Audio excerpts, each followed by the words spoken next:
नमस्कार. मी संजोग मोहरूद आपल्यासाठी एक नवीन व्हिडिओ घेऊन आलेलो आहे आपल्या चॅनलवर. विषय तसा जुनाच आहे, परंतु त्याच्याबद्दलची माहिती कदाचित आपल्यासाठी बरीचशी नवी असू शकते. मग तो विषय आहे विमा, म्हणजे आपला इन्शुरन्स. प्रत्येक जणाला माहिती आहे की आपला विमा काढलेला असावा, परंतु विम्याचे प्रकार कोणते कोणते आहेत मग तेही माहिती असणं आवश्यक आहे. कोणत्या वेळेस कोणता कामी येतो हेही माहिती असणं महत्त्वाचं आहे. परंतु यामध्ये बरेच वेळेस गफलत होते आणि चुकीचा विमा निवडला जातो, जो कदाचित आपल्याला भविष्यात एखाद्या वेळेस दगा देऊ शकतो. आज आपल्याला या ठिकाणी मी संपूर्ण माहिती जी मला माहिती आहे ती देण्याचा प्रयत्न करेल. व्हिडिओ स्किप न करता पाहाल तर नक्कीच उपयुक्त माहिती तुमच्यापर्यंत पोहोचेल. सबस्क्राईबवर क्लिक करा आणि येणाऱ्या बेल आयकॉनवर प्रेस करून त्याचं ऑल सिलेक्शन करून घ्या, जेणेकरून रेग्युलर व्हिडिओज आपल्याला सर्वात आधी मिळत राहतील. वाहन विमा काढण्यासाठी, स्वास्थ्य विमा म्हणजे हेल्थ इन्शुरन्ससाठी आणि टर्म प्लॅनसाठी आपल्याला या ठिकाणी बरेच पर्याय उपलब्ध आहेत. आपण नक्की संपर्क करू शकता. धन्यवाद.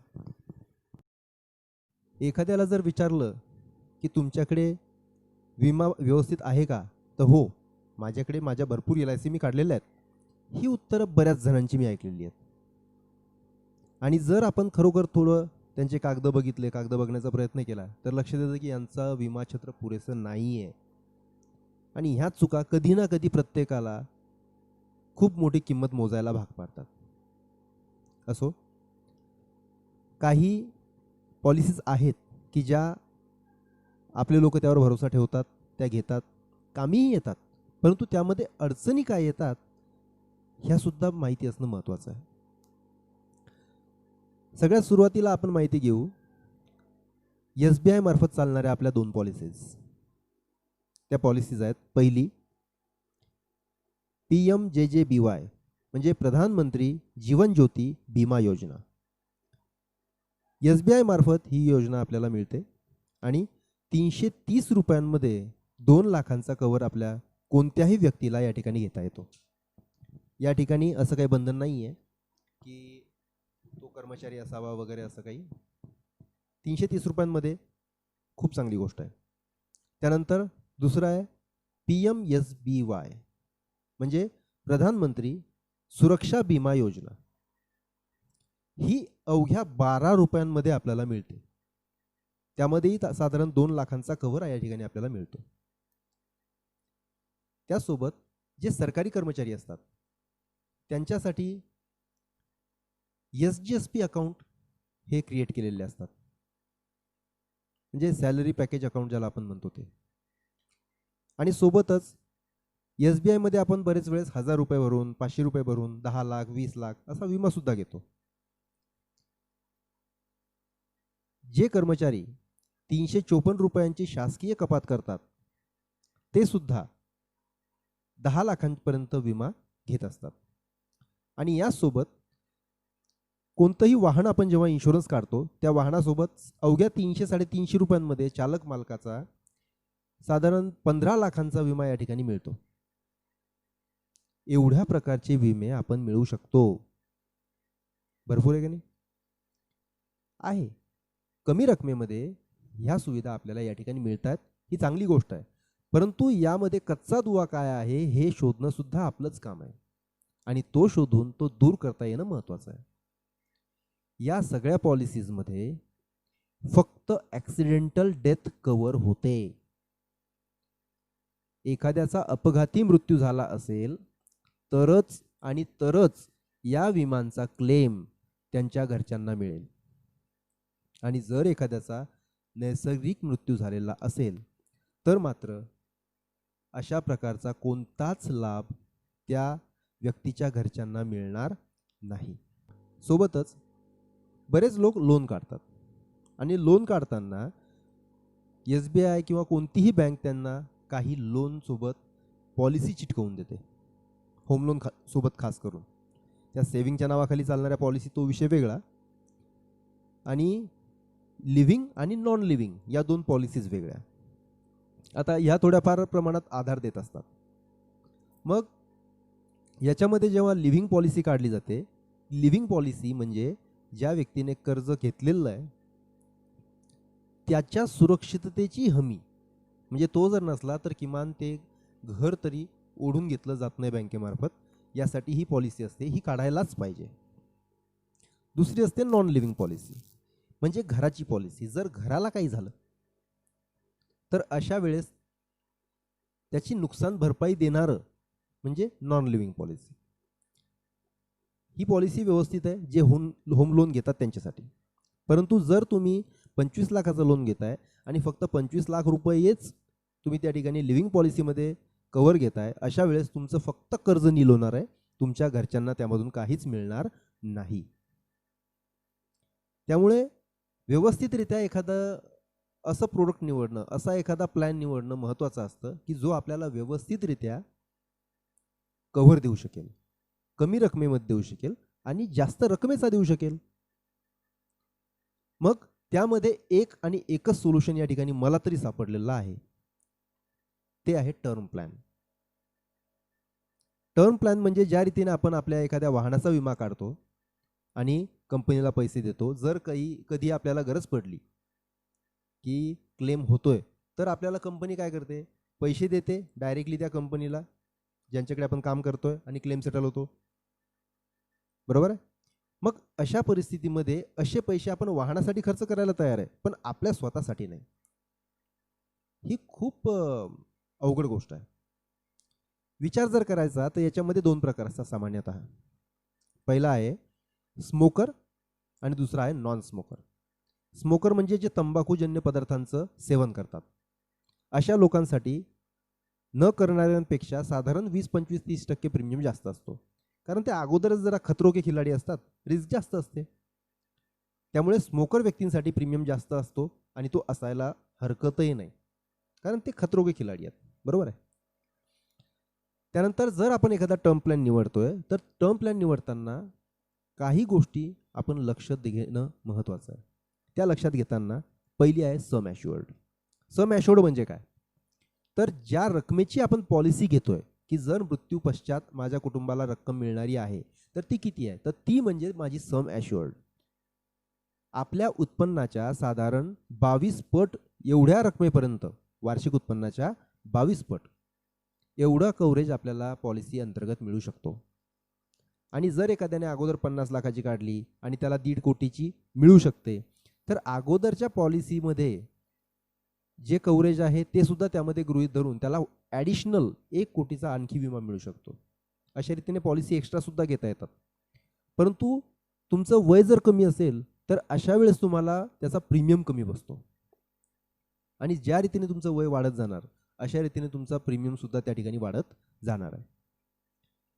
एक साधारण 30 वर्षाची एखादी अशी व्यक्ती की जी नॉन स्मोकर आहे, अशा व्यक्तीने जर इन्शुरन्स काढायचा असेल 50 लाखाचा, तर त्यासाठी अंदाजे 9,000 रुपयांच्या आसपास, आतमध्येच, शक्यतोवर आतमध्येच असा प्रीमियम या ठिकाणी पडतो. आणि जसं जसं वय वाढत जाईल तसं तसं त्या ठिकाणी प्रीमियमची मध्ये सुद्धा वाढ होत जात असते. मग सम ॲश्युअर्ड ठरते कशावर, तुम्ही कोणत्या वयामध्ये तुमची पॉलिसी घेताय आणि एकदा तुमचा प्रीमियम ठरला की तोच प्रीमियम तुमच्या शेवटच्या पॉलिसी टर्मपर्यंत राहत असतो, म्हणजे पूर्ण आयुष्य तुम्हाला तोच भरायचा असतो. त्यानंतर आहे पॉलिसी टर्म. मग पॉलिसी टर्म म्हणजे काय, आज तुमचं वय समजा 30 वर्ष आहे, 35 वर्ष आहे, तर वयाच्या कोणत्या वर्षापर्यंत तुम्हाला ती पॉलिसी घ्यायची आहे. मग कोणी वयवर्ष 60पर्यंत घेऊ शकतं, कोणी 65 घेऊ शकतं, कोणी 70, कोणी 80, कोणी 85, तर काही पॉलिसीज वयवर्ष 99 पर्यंत सुद्धा कव्हर करतात. पण यामध्ये एक गोष्ट महत्त्वाची अशी आहे की जर आपण समोरच्या वयाचा विचार करतो तर आपलं जसं वय वाढणार आहे तशी आपली रिस्क पण वाढणार आहे. त्यामुळे जास्त समोरची टर्म घेताना त्याचा प्रीमियम सुद्धा त्याच रीतीने जास्त होत जातो, कारण रिस्क असणारं वय समोरचं असणार आहे. त्यामुळे त्या समोरच्या वयाचा प्रीमियम वाढतच जाणार आहे. त्यानंतर आहे रायडर्स. जर आपण एखादी पॉलिसी घेतो आणि त्या पॉलिसीमध्ये जर फक्त डेथ क्लॉज घेतलेला आहे तर ती झाली प्युअर टर्म पॉलिसी. पण या टर्म पॉलिसीमध्ये काही रायडर्स किंवा ॲडॉन्स सुद्धा आपल्याला या ठिकाणी वाढवता येतात. मग त्यासाठी आपण काय करतो, एखादी शिल्लक रक्कम आपण त्या ठिकाणी कंपनीला देतो आणि माझी ही गोष्ट सुद्धा कव्हर करा, अशा रीतीने ते ॲग्रीमेंट होत असतं. ॲडॉन्सबद्दल आपण थोड्या वेळाने माहिती बघूया काय असते, रायडर्स काय असतात ते. त्यानंतर समोरची गोष्ट आहे की आपण जी कंपनी निवडणार आहोत त्या कंपनीचा क्लेम सेटलमेंट रेशो किती आहे हे सुद्धा बघणं महत्त्वाचं आहे. क्लेम सेटलमेंट रेशो म्हणजे किती लोकांनी क्लेम केले आणि त्यापैकी किती क्लेम कंपनीने मान्य केलेले आहेत. त्यानंतर आहे प्रीमियम अमाऊंट. मग आपल्याला प्रीमियम किती पडतोय? जर 10,000 असेल तर आपण मासिकच्या फंड्यात न पडावं हे माझं मत. इवन 15-20 हजार रुपये प्रीमियम असेल तरीही आपण मासिक पेमेंट करू नये असं माझं वैयक्तिक मत आहे. कारण समजा माझं वय 30 वर्ष आहे, मी 40 वर्षांसाठी समोरच्या पॉलिसी घेतलेली आहे. अशा वेळेस जेव्हा मी 40 वर्ष प्रीमियम भरणार आहे वार्षिक, तेव्हा मला 40 वेळेस भरायचं आहे. मी 40 वेळेस लक्षात ठेवू शकतो. परंतु जर मी मासिकमध्ये कन्वर्ट करायचं म्हटलं तर 480 वेळेस मला तो प्रीमियम मासिकरित्या भरायचा आहे. आणि 40 वेळेस मी भरताना काळजी घेऊ शकतो की माझी चूक होणार नाही प्रीमियम भरण्यामध्ये, माझ्या अकाउंटमध्ये बॅलन्स राहील जेव्हा ते माझ्या बँकेमधून कटेल. परंतु 480 वेळेस भरताना एखाद्या वेळेस चूक होण्याची शाश्वती न होण्याची शाश्वती कोणी देऊ शकत नाही. बरोबर आहे. त्यामुळे माझं स्वतःचं वैयक्तिक मत आहे की प्रीमियम हा वार्षिक असावा, मासिक नसावा. कारण मासिक प्रीमियम जेव्हा आपण भरतो, एखाद्या वेळेस जर एखादी पॉलिसी भरायची राहिली, काही अडचणींमुळे जर आपल्या अकाउंटला बॅलन्स राहिलं नाही तर अशा वेळेस 15 दिवसांचाच ग्रेस पिरियड त्यासाठी असतो. त्यामध्ये पॉलिसी लॅप्स होऊ शकते.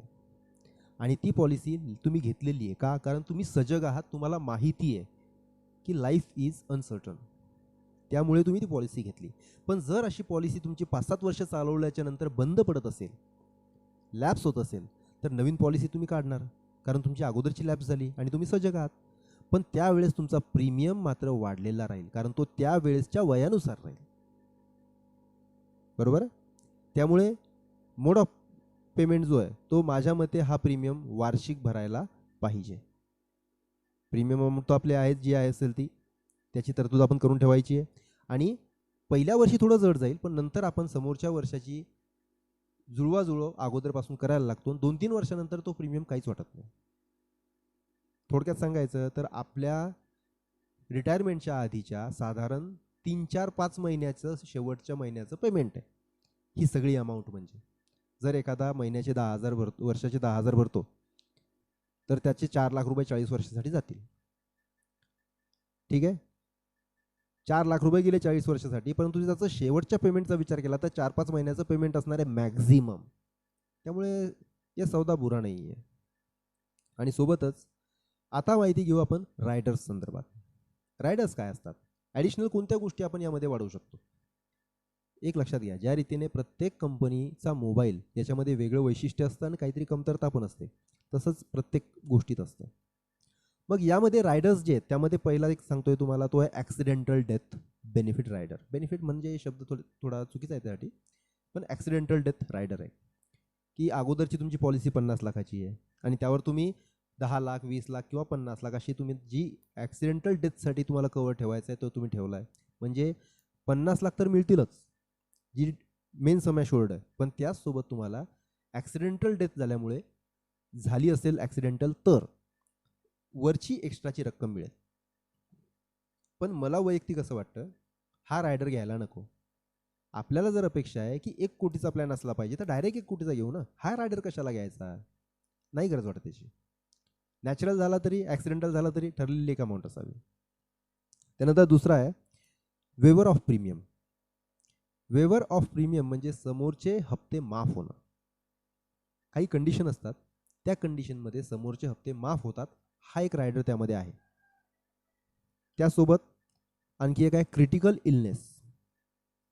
क्रिटिकल इलनेस म्हणजे प्रत्येक कंपनीने स्वतःची एक यादी जाहीर केलेली असते की हे रोग आहेत, ही रोगांची यादी आहे.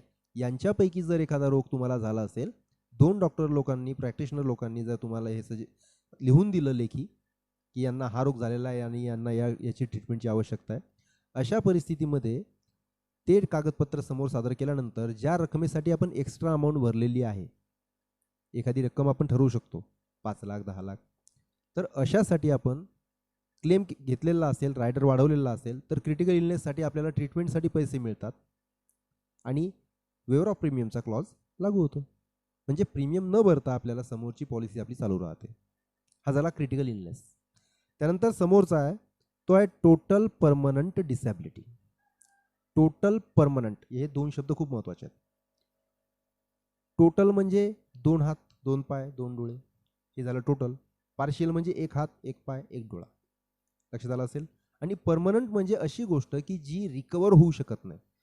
मग एखाद्या वेळेस अशी जीवनामध्ये परिस्थिती जर आली एखाद्याच्या दुर्दैवाने, की तो एका ठिकाणी पडलाय, काम करू शकणार नाहीये, त्याने अशी पॉलिसी घेतलेली आहे, डिसॅबिलिटी रायडर सुद्धा घेतलेला आहे, त्यासाठी विशिष्ट रक्कम ठरवलेली आहे. मग अशा वेळेस त्याला ती कंडिशन जर 6 महिने कंटिन्यू राहिली, तर अशा परिस्थितीमध्ये त्याला तो क्लॉज लागू होऊ शकतो. परंतु एक लक्षात घ्या, टोटल परमनंट डिसॅबिलिटी. पण ही परिस्थिती खरोखर अशी असते की माणूस कमवू शकत नाही, आणि अशा वेळेस हा क्लॉज महत्त्वाचा आहे. मग एखाद्याने जर 50 लाख रुपये त्यासाठी समजा सम ॲश्युअर्ड गृहीत धरली असेल, तर त्याच्या 1% रक्कम म्हणजे 50,000, 50,000 रुपये प्रति महिना समोरचे 10 वर्षापर्यंत मिळतात. अशा रीतीची याची पद्धत आहे. आणि critical illness rider, permanent disability rider यासाठी वाढणारी जी वाढीव रक्कम आहे, ही एवढीही काही जास्त नसते. तुमचं जेवढं वय कमी तेवढी ती रक्कम कमी असणार आहे. मेन पॉलिसीच्या तुलनेत ही पॉलिसी याची रक्कम ही कमीच असते. आणि मेन पॉलिसीच्या 30% रकमेच्या आतच या रायडर्सना परवानगी असते. याचे रायडर्सची जी किंमत आहे, प्रीमियम आहे, हा मुख्य रकमेच्या 30% वर जायला नको, असे याचे नियम आहेत. सोबतच एक आहे टर्मिनल इलनेस. मग टर्मिनल इलनेस म्हणजे काय, की एखादा व्यक्ती जर असा असेल की ज्याला माहिती झालंय, त्याच्याबद्दल असं माहिती झालंय की हा आता 6 महिने 4 महिने अशा ठराविक कालावधीच्या वर जगू शकत नाही. मग अशा परिस्थितीमध्ये त्याचे जे रिपोर्ट्स आहेत ते जर कंपनीला सादर केले, तर त्याच्या जिवंतपणी सुद्धा काही अमाऊंट किंवा पूर्ण अमाऊंट केसनुसार समोरच्या व्यक्तीच्या पॉलिसीधारकाच्या खात्यामध्ये जमा करता येऊ शकते, जेणेकरून त्याचा विनियोग कसा करायचा आहे हा तो स्वतः ठरवू शकतो. हे आहेत याच्यामधले रायडर्स. आणि माझं असं मत आहे की रायडर्स असले पाहिजे. आता परमनंट डिसॅबिलिटीमधला जो रायडर आहे, टोटल परमनंट डिसॅबिलिटी, असा रायडर पार्शियल डिसॅबिलिटीमध्ये सुद्धा काही कंपन्या देतात, परंतु त्यामध्ये मग काही ना काही कमी असतं. जसं त्यामध्ये क्रिटिकल इलनेस, वेवर ऑफ प्रीमियम ह्या गोष्टी मिळत नाहीत. अशा प्रकारचे थोडं हे आहे. यानंतर समोरची माहिती आपण बघूया. टर्म प्लॅन, याच्यामध्ये असं म्हणतात की सगळं कव्हर होतं, पण खरोखर सगळं कव्हर होतं का? निश्चितच नाही. काही ना काही कुठे ना कुठे असं असतंच की जे कव्हर होणार नाही. मग काय होणार नाही कव्हर? तर सगळ्यात पहिले म्हणजे तुम्ही पॉलिसी काढल्यानंतर पहिल्या 12 महिन्यांमध्ये, पहिल्या पॉलिसी वर्षामध्ये जर सुसाईड झाली असेल तर क्लेम मिळत नाही. ठीक आहे. त्यानंतर दुसरं आहे की एखाद्या स्त्रीने जर हा विमा घेतलेला असेल आणि प्रेग्नन्सीमुळे किंवा प्रेग्नन्सीच्या कॉम्प्लिकेशन्समुळे तिचा मृत्यू झाला असेल, तर हा विमा मिळत नाही. आणि तिसरी गोष्ट अशी आहे की जर पॉलिसीधारक एखादं कृत्य, ज्याला आपण क्रिमिनल ॲक्ट म्हणतो, करतोय, त्यामध्ये तो इन्व्हॉल्ड आहे, तो स्वतः गुन्हेगार आहे, गुन्हेगारी कार्य करतोय, अशामध्ये त्याचा मृत्यू झाला असेल, तर अशा वेळेस सुद्धा क्लेम रिजेक्ट होतो. ही फिक्स ठरलेली कारण आहेत, याच्यामुळे क्लेम रिजेक्ट होणारच, मिळणार नाही. ठीक आहे. त्यानंतर ही माहिती जी आहे, हे तुम्हाला बरीचशी लक्षात आली असेल काय कशी आहे. आणि जेवढं उकरलं तेवढं उकरता येत अशी गोष्ट आहे. जेवढी डीप माहिती आपल्याला घ्यायची असेल तेवढी आपण घेऊ शकतो याच्यामध्ये. परंतु ती केव्हा घ्यायची असते, जर आपल्याला अगोदरची माहिती कळाली आणि आपण त्याच्याशी सहमत आहोत आणि आपल्याला इच्छा होते की आपल्याला आणखी पॉलिसी घ्यायची आहे, अशा वेळेस आपण आणखी आतमध्ये जाऊ शकतो. आता मला असं वाटतं या संदर्भात ही माहिती बरीचशी झाली. आणि जी जुजबी माहिती आपण म्हणतो की माहिती असायला पाहिजे, ज्याला टर्म प्लॅन घ्यायचा आहे, त्याच्यासाठी एवढी माहिती पुरेशी आहे. आता महत्त्वाचा एक प्रश्न समोर आहे आणखी, की पॉलिसी घ्यायची कुठून? तर ही पॉलिसी घेण्यासाठी बरेचसे ऑफिसेस आहेत, ऑनलाईनची माध्यमं आहेत, एजंट्स आहेत. या सगळ्यांच्या माध्यमातून आपण ही पॉलिसी घेऊ शकतो. आणि मला विचाराल तर मी हेच सांगेन की ही पॉलिसी घेताना तुम्ही माझ्या पत्नीकडून घ्या. साहजिक आहे. मग माझ्या पत्नीकडून पॉलिसी घेण्याचा फायदा काय? एखाद्या लोकल एजंटकडून ही पॉलिसी घेण्याचा फायदा काय? तर फायदा असा राहील की तुमची पॉलिसी लॅप्स होणार नाही यासाठी प्रयत्न राहील. तुमच्या प्रत्येक पेमेंटला जेव्हा होणार असेल, डिडक्ट होणार असेल, त्यावेळेस तुम्हाला रिमाइंडर दिलं जाईल, जेणेकरून तुमची पॉलिसी लॅप्स होणार नाही आणि समोर वाढीव दरामध्ये तुम्हाला परत आणखी पॉलिसी परचेस करण्याची गरज पडणार नाही. आणि दुसरी गोष्ट, दुर्दैवाने माझ्या अगोदर तुम्ही गेले तर तुमच्या कुटुंबाला मदत करण्यासाठी आम्ही नक्कीच राहू. बरोबर आहे? कारण जाणार आहे, प्रत्येक जण जाणार आहे. माझाही नंबर लागणार आहे, तुमचाही लागणार आहे. फक्त आधी कोणाचा लागतो हा प्रश्न आहे. त्यामुळे विमा यासारख्या गोष्टीला दुर्लक्ष करणे हे नेहमीच चुकीचं आहे. ही सगळी माहिती मिळाल्यानंतर मनामध्ये ही भावना नक्कीच येणार आहे की नाही, मी विमा काढणार आता. परंतु त्यामध्ये वेळ लावू नका, कारण वेळ गेला की लांबतं, नंतरलं खूप अंतर असतं आणि मनामधल्या भावना बदलतात, प्रिफरन्सेस बदलतात, काही गोष्टी परत बाजूला पडतात. त्यामुळे ज्या लोकांनी काही कारणास्तव दुर्लक्ष केलं त्यांचे विमे परत निघायचेच राहतात. तुमच्या स्वतःच्या बाबतीतही कदाचित तो अनुभव आला असेल काही बाबतीत तुम्हाला. आपले कुटुंब ही आपली जबाबदारी आहे आणि ती आपल्यालाच पार पाडावी लागणार आहे. त्यामुळे विनाविलंब आपण या गोष्टींची तरतूद करून घेऊ शकतो. आपल्याकडे वाहन विमा, हेल्थ इन्शुरन्स आणि सोबतच लाईफ इन्शुरन्समध्ये टर्म प्लॅन अशा प्रकारची विस्तृत श्रेणी आहे. बऱ्याचशा कंपन्या आहेत. त्यामुळे निर्धास्तपणे आपण कॉल करू शकता, माहिती घेऊ शकता आणि स्वतःला सुरक्षित करून घेऊ शकता. वाहनांच्या विम्यासाठी, हेल्थ इन्शुरन्ससाठी आणि लाईफ इन्शुरन्ससाठी, टर्म प्लॅनसाठी आपण दिलेल्या नंबरवरती कॉन्टॅक्ट करू शकता. आणि अपेक्षा आहे की दिलेली माहिती महत्त्वपूर्ण असेल, आपल्यासाठी कामाची असेल. इतर मित्रांनाही पाठवा, शेअर करा. सबस्क्राईब केलेलं नसेल तर सबस्क्राईब करा, लाईक करा आणि सुरक्षित राहा. धन्यवाद.